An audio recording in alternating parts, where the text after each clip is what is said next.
Hi! Welcome to I dream. RGV. ఎవ్వరికీ అర్థం కాని, అందరికీ తెలిసిన మనిషి ఆయన. అందుకే ఇప్పటికే ఆయన మీద చాలా పుస్తకాలొచ్చాయి.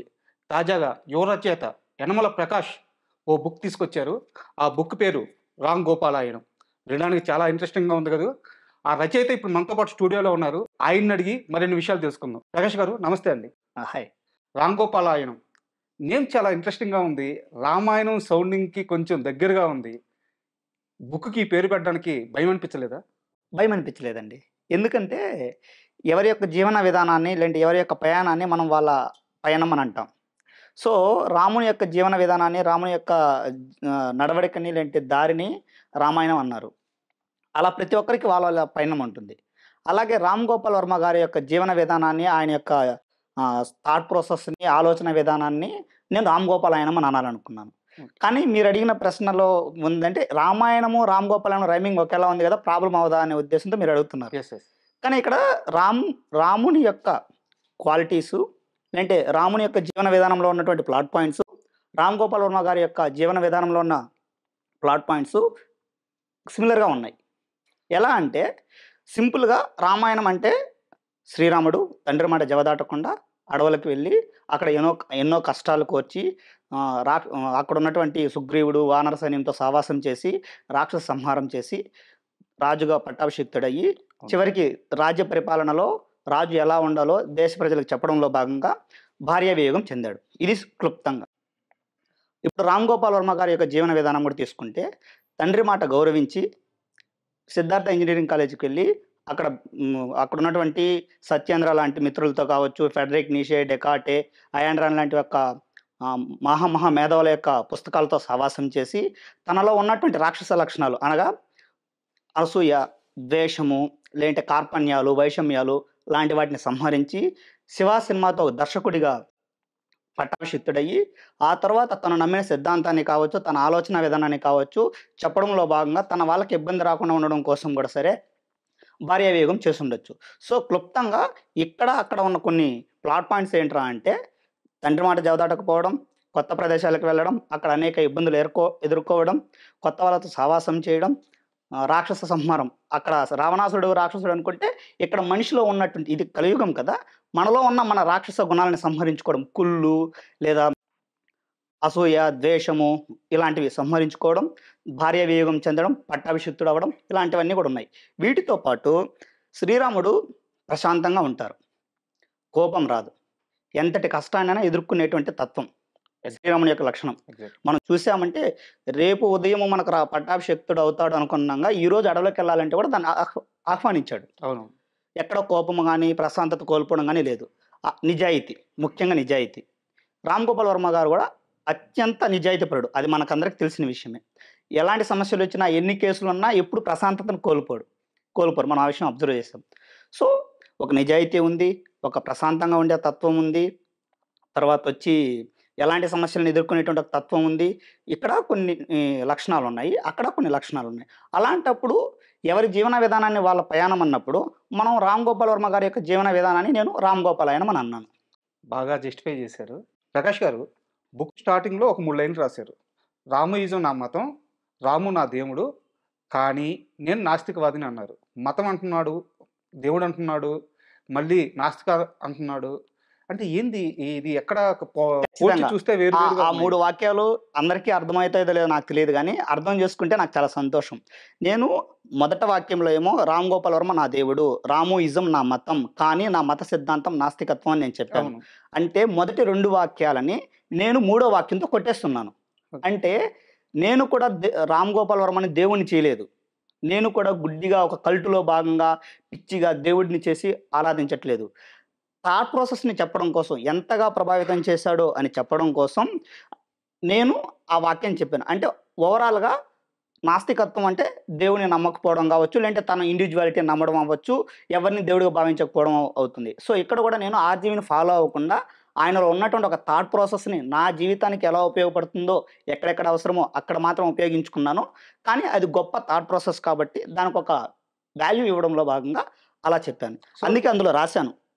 ఈ వాక్యాలు విన్న ఎవరైనా నన్ను కల్టులో భాగంగా అనుకుంటే అది నేనేం చేయలేను. దీన్ని అర్థం చేసుకుంటే దాంట్లోని అంతరార్థం అర్థమవుతుందని నేను క్లియర్‌గా రాశాను. అంటే ఎగ్జాక్ట్‌లీ మీరు చెప్పేదేంటంటే, మిమ్మల్ని ప్రభావితం చేసింది ఆర్‌జీవి గాదు. థాట్ ఆర్‌జీవి ప్రాసెస్, ఆలోచనలు. ఆలోచనలు. ఓకే. గాట్ ఇట్ అండి. అంటే రామోయిజంలో ఆయన చేసినటువంటి విశ్లేషణ, అది దేశభక్తి గురించి కావచ్చు, దైవం గురించి కావచ్చు, తల్లిదండ్రుల గురించి కావచ్చు, ఫుడ్ గురించి కావచ్చు, హార్డ్ వర్క్ గురించి కావచ్చు, వాట్ నాట్ ఎవ్రీథింగ్. యాక్చువల్‌గా నా నెక్స్ట్ క్వెషన్ కూడా ఇదే.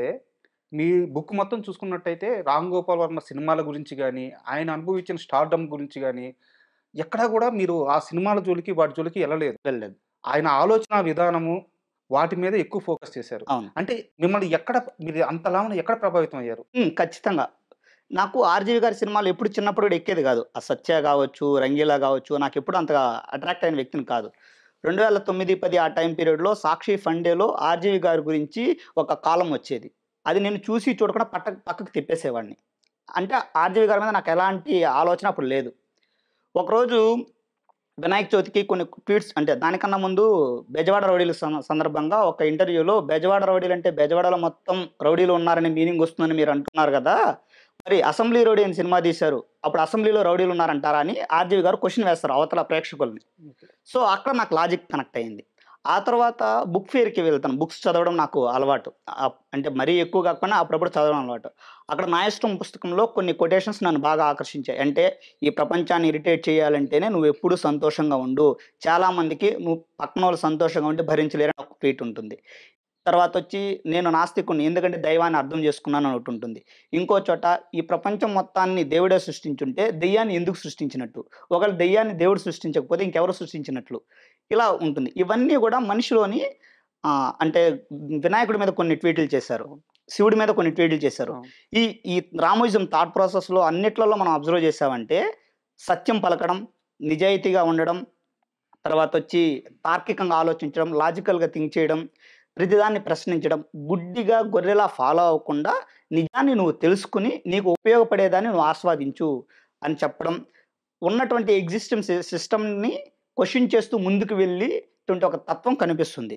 అందులో ఎక్కడా కూడా ఎక్స్‌ట్రీమ్ భావాజాలం ఉన్న, చట్టానికి వ్యతిరేకంగానో, లేదా పక్కనోళ్ళకి హాని చేసే విధంగానో ఉండదు. ప్రతిదీ క్షుణ్ణంగా పరిశీలనతో ఉంటుంది. సో, ఎందుకిలా రాయాలనుకున్నాను అంటే, ప్రతి ఒక్కరికి కన్‌ఫ్యూజన్ ఉంటుంది. ఆర్‌జీవి ఏమో ఇక్కడేమో ఇలా జెప్తారు, అక్కడేమో అలా జెప్తారు, అక్కడక్కడ ఉన్న బిట్లు కట్ చేసి పోల్చుకొనుంటారు. అవును. సో, ఆర్‌జీవి గారి యొక్క థాట్ ప్రాసెస్ చాలా వరకు రాంగ్‌గా వెళ్తుంది. కానీ ఇది రాబోయే తరాలకైతే ఖచ్చితంగా ఉపయోగపడే థాట్ ప్రాసెస్సు అనే ఉద్దేశంతో ఒక పాటగా రాయాలనుకున్నా. ఓకే. అయితే ఇక్కడ ఒక చిన్న డౌట్ ఉందండి. 'రామ్ గోపాల్ వర్మ' గారి ఆలోచనలు చాలా గొప్పగా ఉంటాయి. ఆయనతో కొంత పరిచయం ఉన్న వాళ్ళకి గాని, ఆయన గురించి కాస్త పరిశీలన చేసిన వాళ్ళకి గాని ఈ విషయం అర్థమవుతుంది. అయితే ఆయన చెప్పే విధానంతోనే చాలామంది ఏకీభవించరు. శివుడి కంటే పెద్ద తాలిబన్స్ లేరని, టెర్రరిస్టులు లేరని, మన విద్యా విధానం గురించి మాట్లాడుతూ అసలు సరస్వతీ దేవికే ఏం తెలీదని, ఇలా ఎక్స్‌ట్రీమ్ స్టేట్మెంట్‌లు ఇస్తుంటారాయన. సో, దాని పట్ల మీకు ఎటువంటి కంప్లెయింట్స్ లేవా? దాని పట్ల అక్కడే నేను ఆ కామెంట్స్‌కే నేను కనెక్ట్ అయ్యానంటున్నా. ఓకే. ఎందుకంటే, సరే ఇప్పుడు చెప్పండి, యాక్ట్ ఆఫ్ గాడ్ అంటారు. అంటే ఏంటి అర్థము? దేవుడు చేశాడని. ఇప్పుడు 'ఆర్‌జీవి' గారు చెప్పిన తార్కిక జ్ఞానాన్ని, లాజికల్ థింకింగ్‌ని ఎవరైనా కాదని ఇంతవరకు ఏ మత వాదులైనా సరే, ఏ స్వామీజీలైనా సరే, లేదంటే ఏ దైవ భక్తులైనా సరే సార్‌కి కౌంటర్ ఇచ్చారా? ఇంతవరకు ఎవరు ఇవ్వల. అంటే కౌంటర్ ఇవ్వకపోతే అవి కౌంటర్ కరెక్ట్ ఇవ్వకపోతే అంటే, అయిపోతాయా? కౌంటర్ ఇవ్వకపోతే కరెక్ట్ అయిపోతాయి కాదు. బట్ అక్కడ పాయింట్ ఎండ్ అయింది కదా! ఇప్పుడు అందులో లాజిక్ అయితే లేకుండా పోలేదు కదా! ఇప్పుడు శివుడిని తాలిబాన్ కన్నా పెద్ద తాలిబాన్‌గా పోల్చినారు అనేది ఎందుకు? తాలిబాన్ చెప్తారు అందులో.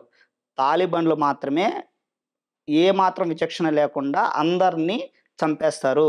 అమాయకులైన ప్రజల్ని. శివుడైనా గూడా సరే, సునామీలు, భూకంపాలు సృష్టించి చంపుతాడు. కాబట్టి వీళ్ళిద్దరి మధ్య నాకు సిమిలారిటీ కనిపిస్తుంది అని క్వెషన్ జేస్తారు.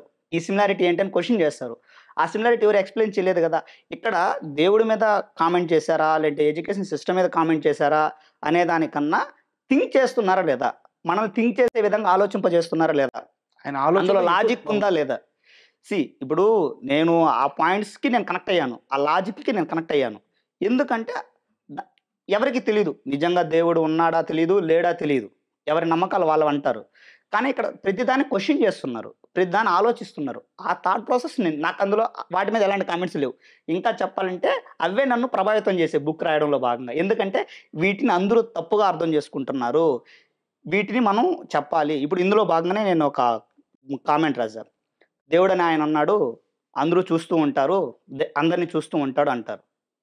అందరిని చూస్తూ ఉంటారంటారు. అంటే అప్పుడు స్త్రీ పురుషులు సంసారం చేస్తుంటే కూడా దేవుడు చూస్తూ ఉంటాడా? లేదంటే స్త్రీలు స్నానం చేస్తుంటే కూడా దేవుడు చూస్తూ ఉంటాడా? అనేది ఒక తార్కిక క్వెషన్. ఆ క్వెషన్ వేసుకొని నువ్వు ఆలోచించడం నేర్చుకోవాలే తప్పితే, గుడ్డిగా ఫాలో అవ్వకూడదని చెప్పడం ఆర్‌జీవి గారి ఉద్దేశ్యం. సో, ఇందులో పుస్తకం కూడా అదే మెన్షన్ చేశాననమాట. ఈ నేను వేసిన ప్రశ్న ఒక మిత్రుడు బ్రదర్‌కి వేస్తే, నీ ప్రశ్న అంటే చాలా హిందుత్వ వ్యక్తి. నీ ప్రశ్నలో మీనింగ్ ఉంది. నేను తెలుసుకొని చెప్పాలి అన్నారు. ఓకే.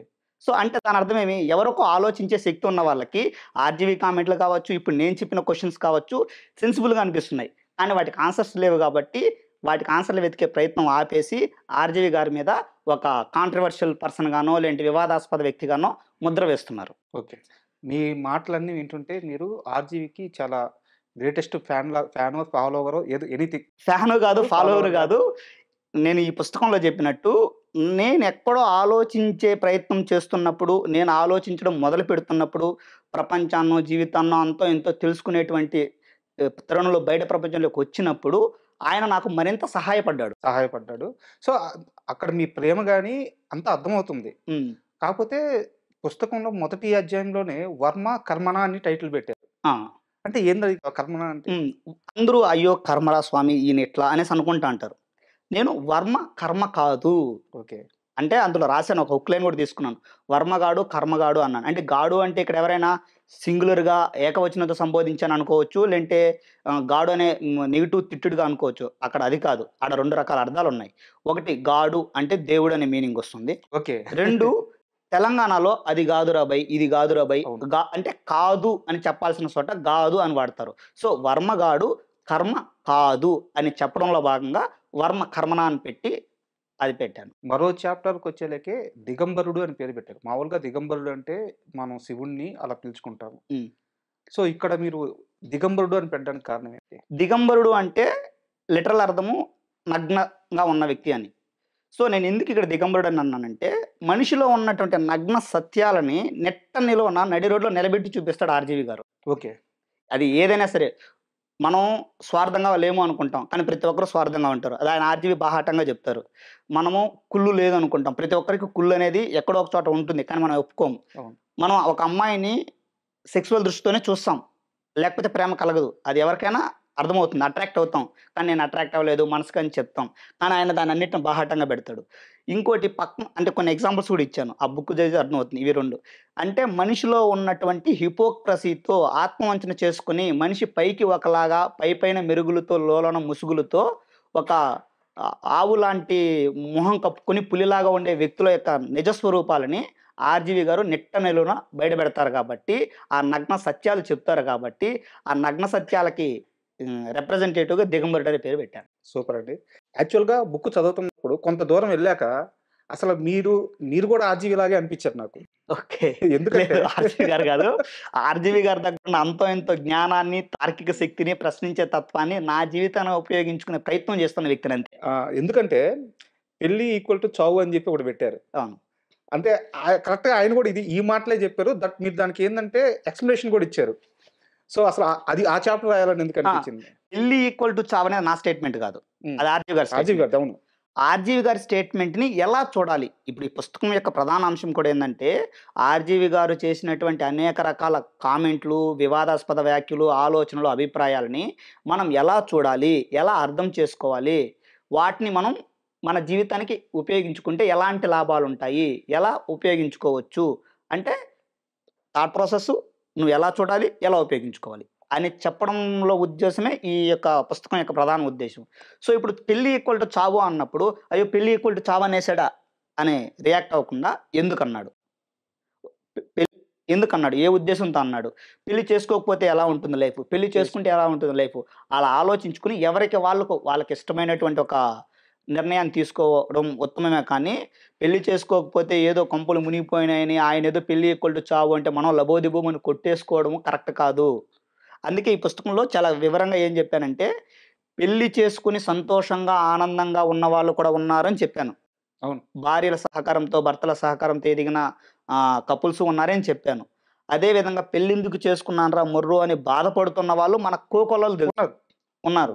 సో, అలాంటప్పుడు ఇది ఎవరికి వర్తిస్తుందంటే పెళ్లి చేసుకొని బాధపడుతూ కూడా హిపోక్రసీతో పైకి మళ్ళా పెళ్లి గొప్ప అని మాట్లాడుకుంటారు చూసావా? పెళ్లెందుకు చేసుకున్నాను, చేసుకొని తప్పు చేశానని బాధపడుతూ మళ్ళా పెళ్లిని సమర్థిస్తారు చూసావా? అలాంటి వాళ్ళకి ఇది అర్థం అవ్వాలి. సో, అయితే ఒక పెళ్లి పైన సంతోషంగా ఉన్న వాళ్ళ గురించి అవునవును. సందర్భం అవసరమే లేదు. పెళ్లి పైన ఒక థాట్ ప్రాసెస్ అయితే జరగాలి అంటారు. అంతేనా? ఖచ్చితంగా. ఖచ్చితంగా. ఆల్రెడీ జరుగుతూ ఉంది. ఆ! అందులో భాగంగానే మనం కొన్ని మీమ్స్ చూసాము. కామెడీ జోకులు చూసాము. 'జబర్దస్త్‌లో' పెళ్లి మీద వచ్చిన కామెంట్స్ ఎక్కువ. ఎందుకంటే మనిషికి ఎక్కడో తెలుస్తుంది. అవును. ఇద్దరు వ్యక్తులు ఇప్పుడున్న ఇండివిడ్యువల్ లైఫ్ స్టైల్‌లో ఒకరి కోసం ఒకరు సాక్రిఫైస్ చేసే విధంగానో, లేదంటే కాంప్రమైజ్ అయ్యే విధంగానో లేరు. హ్మ్. కానీ పెళ్లిలో ప్రధానంగా ఉండాల్సింది అడ్జస్ట్‌మెంట్. అంటే రియాలిటీని అర్థం చేసుకోగలగాలి. అది నేటి మనుషులకి అది కోల్పోతూ వస్తుంది. ఎవరో ఒకరు స్లేవరీగా ఉండాల్సినటువంటి పరిస్థితి ఉంటే తప్ప పెళ్లి అనే సిస్టమ్ నడిచేదానికి అవకాశం ఉండదు. సో, అందుకోసమే ఆర్‌జీవి గారు అలాంటి కామెంట్స్ చేశారు అని చెప్పడం ఈ బుక్‌లో ఆ చాప్టర్‌లో ఉన్న ప్రధాన ఉద్దేశ్యం. అది చదివితే చాలా క్లియర్‌గా అర్థమవుతుంది. ఓకే. అంటే మచ్చుకి ఒక ఎగ్జాంపుల్ చెప్తా. 1000 అబద్ధాలు చెప్పైనా సరే పెళ్లి చేయాలి అనే సమాజానికి నేనేసే క్వెషన్ ఏందంటే, పెళ్లిలో గొప్పతనం ఉన్నప్పుడు, పెళ్లి చాలా ఉత్తమమైందనుకున్నప్పుడు అబద్ధాలు ఎందుకు చెప్పాలి? అంటే నిజాలు చెప్తే కూలిపోతది. నిజాలు చెప్తే పెళ్లి కాదనే మీనింగ్ ఉంటేనే గదా! 1000 అబద్ధాలు చెప్పైనా సరే పెళ్లి చేయాలి అంటారు. అవునా కదా? అంటే అది ఒక సామెత. సామెతలు అన్నీ గూడా ఊరికే రావండి. ఓకే. సామెతలో ఎక్కడో ఒక ఎక్స్‌పీరియన్స్ ఉంటుంది. ఇప్పుడు దానికి నేనేమని జెప్తాను, ఫర్ ఎగ్జాంపుల్ నాలాంటోడు ఉంటాడు. నాలాంటోడిని ఒకవేళ ఏ అమ్మాయి పెళ్లి చేసుకోకపోవడానికి ఇష్టపడకపోవచ్చు. అప్పుడు ఆడు మంచోడు, డ్రింక్ చేయడు, ఇంకోటి, ఇంకోటి అని చెప్పి కన్విన్స్ చేస్తారు. ఇక్కడ అబద్ధం చెప్తున్నామంటే అవతల వ్యక్తి మోసపోయినట్టే గదా! ఖచ్చితంగా. అవునా గదా! పెళ్లిలో ఉండాల్సింది నిజాయితీ అంటారు. కపుల్స్‌లో ఉండాల్సింది నిజాయితీ అంటారు. కానీ పెళ్లి చేసే ప్రాసెస్‌లో మాత్రం ఎందుకు నిజాయితీ లేకపోవడం? అంటే అది జస్ట్ సామెత. అన్ని పెళ్ళిళ్ళు అలాగే జరుగుతున్నాయని గాదు. నేను అన్ని ఆహ్, పిల్లలు అలా ఉన్నాయనట్లేదు. ఆ! పెళ్లి అనేటువంటి ఒక థాట్ ప్రాసెస్ వెనకాల ఉన్నటువంటి ఉద్దేశ్యం చెప్తున్నా. ఓకే. దాన్ని దాని వరకు అదే. ఒప్పుకోవాలి. అక్కడక్కడ జరుగుతుంటాయి. ఆ! బట్ మంచి ఉంది, చెడు ఉంది. అవును. సో, బుక్ పబ్లిష్ అయింది. ఓకే. మంచి రీచ్ వచ్చింది. ఓకే. చదివిన వాళ్ళంతా మీకు నాకు తెలిసి చాలా చాలా చాలా బాగా మంచి వచ్చిందండి. అప్లాజ్ వచ్చుంటది. ఆర్‌జీవి గారి వాళ్ళ సిస్టర్ వాళ్ళ ఫ్రెండ్ ఒక ఆమె విజయలక్ష్మి అయితే గారా? విజయలక్ష్మి గారి యొక్క ఫ్రెండు ఆ! చాలా మంచి అప్లాజ్ ఇచ్చారనమాట. ఓకే. చాలా చాలా బాగుందని జెప్పి, ఒక రకంగా ఎలా చెప్పారంటే, నా ఆలోచనలు, నా అభిప్రాయాలు మొత్తం గూడా ఆ అబ్బాయి రాసేసినట్టున్నాడు. మరి ఎట్లా మ్యాజిక్ ఏమైనా చేసి నా దగ్గర తీసేసుకున్నాడా? ఆహ్, ఆ అబ్బాయి మీద నేను కేస్ పెట్టాలి అన్నట్టుగా. అంటే అంత బాగా రాసాను. చదివిన కొద్ది వరకే నాకు చాలా బాగుందని జెప్పి, ఇంకా పూర్తిగా చదివితే ఎలా ఉంటుందో చూడాలి అంటున్నటువంటి మంచి పాజిటివ్ అప్లాజ్ అయితే వస్తుంది. నేను ఊహించలేదు. బట్ బాగా వస్తుంది. మరి పబ్లిష్ అయిన తర్వాత ఆర్‌జీవి గారిని కలిసారా? కలిసానండి. ఆర్‌జీవి గారిని కలిసాను. ఏమన్నారాయన? Sir okay. నా మీద బుక్ రాస్తున్నారంటే అసలు అందరికీ నా ఐడియాలజీ నిజంగానే ఎక్కువుంటుందా? నిజంగానే అర్థమై ఉంటుందా? చెప్తారు గాని పైకి అని అన్నారు ఫస్ట్ టైమ్ కలిసినప్పుడు. అప్పుడు నేను చెప్పాను సార్‌కి కొన్ని. సార్ మీ యొక్క ఐడియాలజీ అందరికీ అన్నీ పాసిబుల్ కావు. కొంతమందికి కొన్ని పాసిబుల్ అవుతాయి. కొంతమందికి కొన్ని పాసిబుల్ కావు. ఇప్పుడు నాలాంటి వ్యక్తి కొన్నిటిని పక్కన పెట్టగలడు. కొన్నిటిని పక్కన పెట్టలేడు. ఇప్పుడు పెళ్లి పెట్టలేని సిట్యుయేషన్‌లో చాలామందుంటారు. ఓకేనా? కానీ మనం పెళ్లిలో చేసుకున్నా గాని థాట్ ప్రాసెస్‌ని మనం అర్థం చేసుకుంటే, మన లైఫ్ పార్ట్నర్‌తో ఎలా ఉండొచ్చు? తనకి ఫ్రీడమ్ ఇస్తూ, తనకి వాల్యూ ఇస్తూ, మన ఫ్రీడమ్‌ని మనం కాపాడుకుంటూ, ఇద్దరం అన్యోన్యంగా ఉండడానికి ఎలాంటి ఒక మనస్తత్వాన్ని, వ్యక్తిత్వాన్ని డెవలప్ చేసుకోవాలి ఇలాంటివి ఖచ్చితంగా ఉపయోగపడతాయి అనే దాన్ని గురించి అక్కడ సార్‌తో మాట్లాడాను. సార్ కూడా పాజిటివ్‌గా రెస్పాండ్ అయ్యి అయితే డేట్ ఒకటి ఫిక్స్ చేసుకో ఇనాగ్రేషన్ చేద్దామని చెప్పారు. ఓకే. ఎలా ఉంది? అంటే ఎవరి ఆలోచనల వల్లైతే మీరు షైన్ అయ్యారో, హ్మ్. ఎవరి ఆలోచనలైతే మీరు లైఫ్‌లో పాటిస్తున్నారో, అలాంటి ఓ వ్యక్తి మీద బుక్ రాయడం, ఆయన్ని కలవడం, ఆయన నుంచి ఒక అప్లాజ్ రావడం, ఈ ఫీలింగ్ అంతా ఎలా ఉంది? ఆ! బుక్కు రిలీజ్ అవ్వడము, బుక్కు పాజిటివ్‌గా రావడము, ఆర్‌జీవి గారిని కలవడము, ఆర్‌జీవి గారు గూడా పాజిటివ్‌గా రెస్పాండ్ అవుతున్నట్టుగా అర్థం కావడం అనేది చాలా హ్యాపీగా ఉంది. నాకైతే చాలా, చాలా హ్యాపీగా ఉంది. ఎందుకంటే నేను ఏ రోజు ఊహించలేదు. బుక్కు రాయాలని గాని నేను ఏ రోజు అనుకోలేదు. పాటగా చెప్దాం అనుకున్నాను. అది కుదరకపోతే బుక్‌గా చెప్పాను. అది గూడా ఎందుకొచ్చింది? నాకు పుస్తకాలు చదవడం ఒక అలవాటుంది. కవిత్వాలు, లేదంటే పాటలు లాంటివి రాసుకోవడం ఒక అలవాటుంది. సినిమా అంటే చిన్నప్పుడు డ్రామాలు లాంటివి వేయడము, లేదంటే కాలేజీలో స్కిట్స్ లాంటివి పార్టిసిపేట్ చేయడం లాంటి అలవాటుంది కాబట్టి, ఇక్కడ అలా జరిగింది. అనుకోకుండా జరిగింది కాబట్టి దానికి చాలా హ్యాపీగా ఉంది. ఓకే. బుక్ విషయం కాసేపు పక్కన పెడితే, మీ గురించి చెప్తారా? అంటే ఓకే. ప్రకాష్ ఎవరు? ఓకే. ఎక్కడి నుంచొచ్చారు? ఓకే. ఈ బుక్ రాయడానికి ప్రధాన కారణం ఏంటి? మాది చిల్లమాకలపల్లి అనే ఒక గ్రామం. చిత్తూరు డిస్ట్రిక్ట్‌లో తిరుపతి దగ్గర ఒక 50 కిలోమీటర్ల దూరంలో ఉంటుంది. నా చదువు మొత్తం ఎస్‌వి యూనివర్సిటీ తిరుపతిలో జరిగింది. డిగ్రీ ఎస్‌వి ఆర్ట్స్ కాలేజ్‌లో జరిగింది. ఎంఎస్‌సి స్టాటిస్టిక్స్ ఎస్‌వి యూనివర్సిటీ క్యాంపస్‌లో జరిగింది. మాది బిలో మిడిల్ క్లాస్ ఫ్యామిలీయే. కాకపోతే నేను కొంచెం పార్ట్ టైమ్ జాబ్ చేసుకుంటూ చదువును వదులుకోకూడదు. అంటే నేను చాలా స్ట్రాంగ్‌గా నమ్మేదేంటంటే చదువుకోవాలి, చదువు కొనకూడదు. ఓకే. ఈ కాలం ఏందంటే చదువు లక్షలు పెట్టి కొనేస్తున్నారు.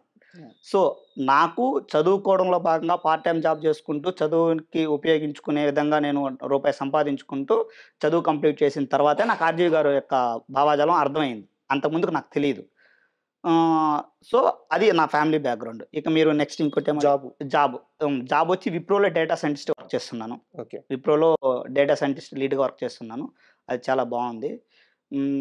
ఇక సో, ఇప్పుడు అక్కడ సాఫ్ట్‌వేర్ జాబ్ చేస్తూ, ఆ! ఇక్కడ బుక్ రైటింగ్. బుక్ రైటింగ్ చేస్తాను. అంటే మీ టార్గెట్ అంటే ఈ నెక్స్ట్ ఏంది? ప్లాన్స్ ఏంది? నాకు చెప్పాను కదా! చిన్నప్పుడు డ్రామాలు వేయడము, స్కిట్స్ లాంటివి రాయడం ఒక ఆలోచన ఉనింది. అవి చేశాను కాబట్టి, హ్మ్. నాకు అప్పుడప్పుడు చిన్న చిన్న సినిమా డైలాగులు లాంటివి రాసుకునేవాడిని ఓన్‌గా ఒక క్యారెక్టర్ క్రియేట్ చేసుకొని. ఓకే. సో, ఇప్పుడు నాకు గాని ఏదైనా అవకాశం వస్తే, నేను సినిమా డైలాగులు రాయడానికి, లేదంటే స్క్రీన్ ప్లేగా వర్క్ చేయడానికి ఇంట్రెస్ట్ ఉంది. సినిమాల పరంగా అయితే.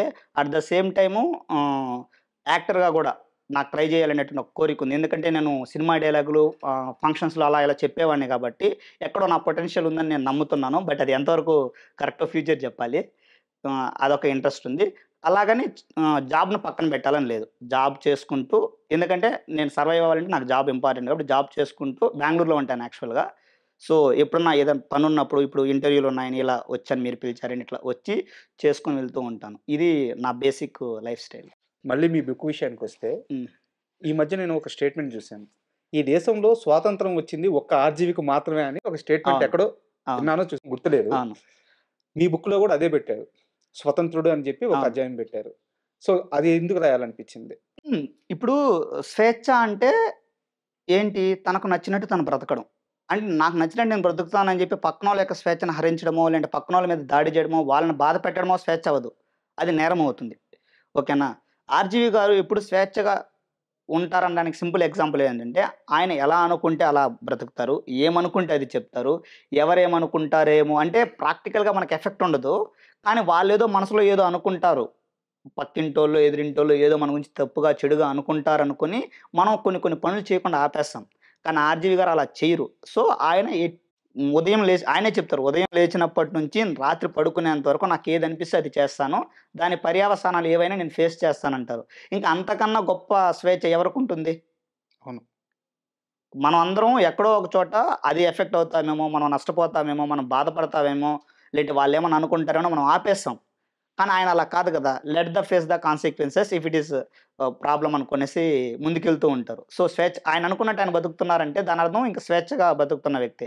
సో, అంతకన్నా ఎక్స్‌ట్రీమ్ స్వేచ్ఛగా బతికిన వ్యక్తిని నేనైతే చూడలేదు. సో, అందుకనే నేను స్వతంత్రుడు. ఎందుకంటే స్వేచ్ఛ అనగానే చాలా మందికి విశృంఖలత్వానికి కంపారిజన్ చేసేస్తారు. విశృంఖలత్వం వేరు, స్వేచ్ఛ స్వేచ్ఛ వేరు. వేరు. స్వేచ్ఛ అంటే బాధ్యత. నీ గురించి నువ్వు బాధ్యతగా ఉండడం. నీ గురించి నువ్వు ఆలోచించుకోవడం. నువ్వు ఎలా ఉండాలి? ఎలా ఉండగలవు? ఎలాంటి ఒక థాట్ ప్రాసెస్ నీలో ఉంది? దానికి అనుకూలంగా నువ్వు ఏ పనులు చేయగలవో నిన్ను నువ్వు తెలుసుకొని, నీకు నువ్వు బాధ్యతగా ఉండడం. ఈవెన్ సిగ్మాండ్ ఫ్రాయిడ్ గూడా ఏం చెప్తాడంటే, బాధ్యత లేని వ్యక్తులు స్వేచ్ఛను కోరుకోలేరు అంటారు. ఓకే. సో, బాధ్యతగా ఉండడమే అక్కడ స్వేచ్ఛగే. అది దానికన్నా గొప్ప అంశం ఉండదు కాబట్టి స్వాతంత్రం అనే టైటిల్ పెట్టాను.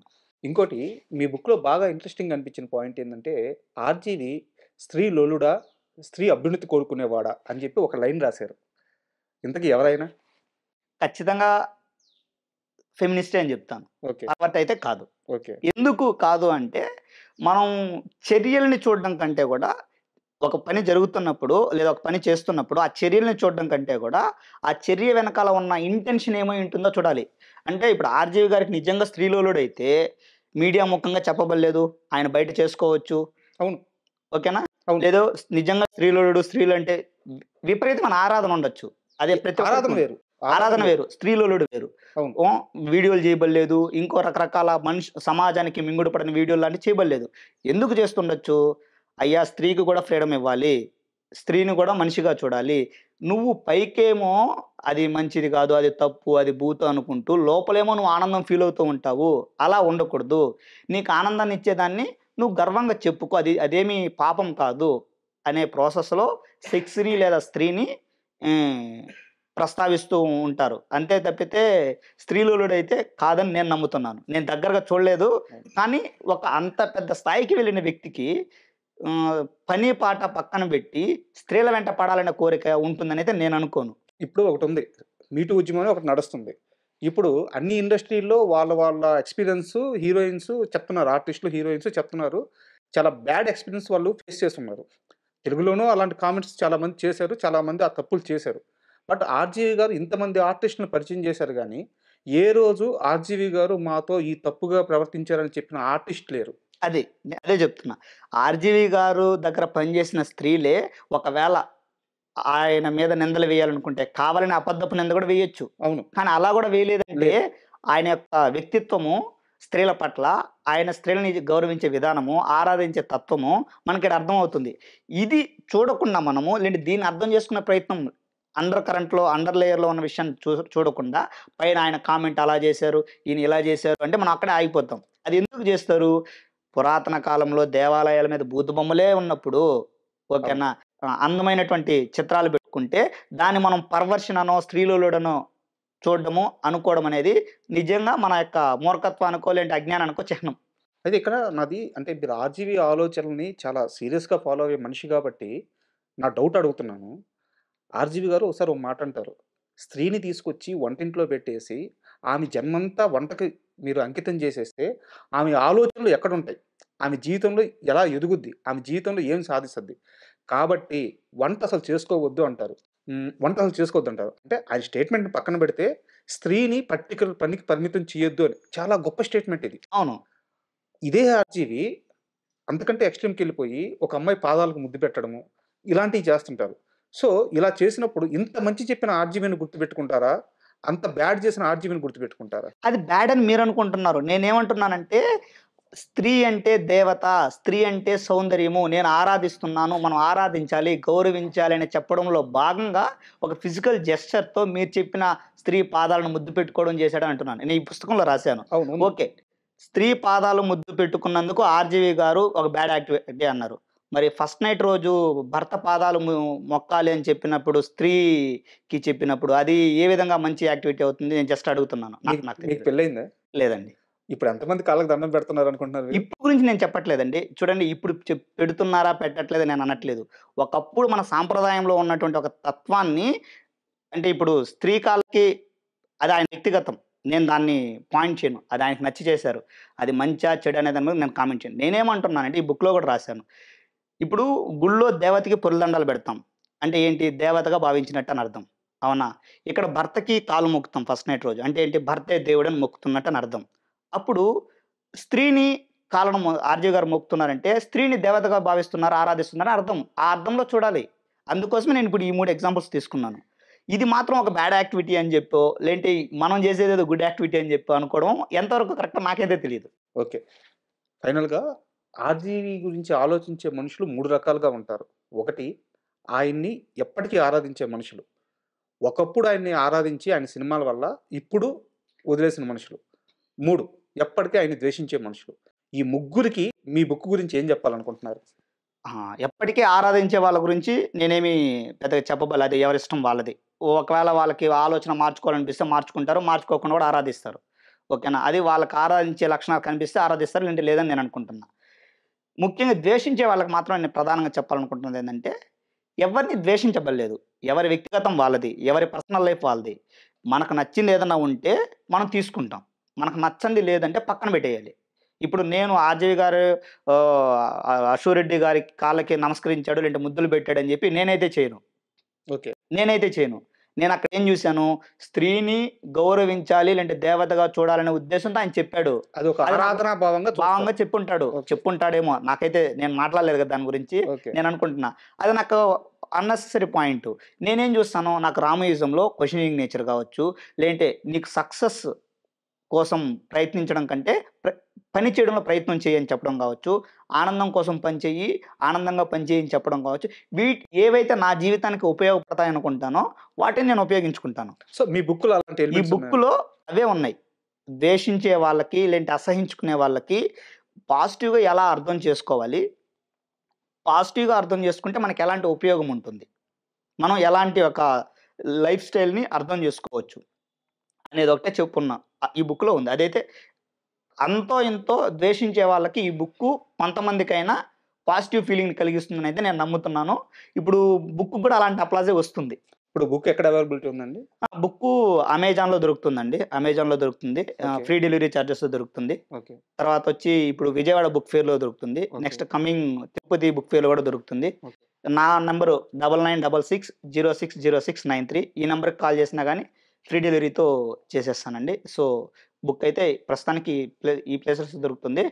వెరీ సూన్ ఫ్లిప్‌కార్ట్‌లో కూడా అవైలబుల్‌లో ఉండే విధంగా ప్లాన్ చేస్తున్నాం. ఓకే ప్రకాష్ గారు.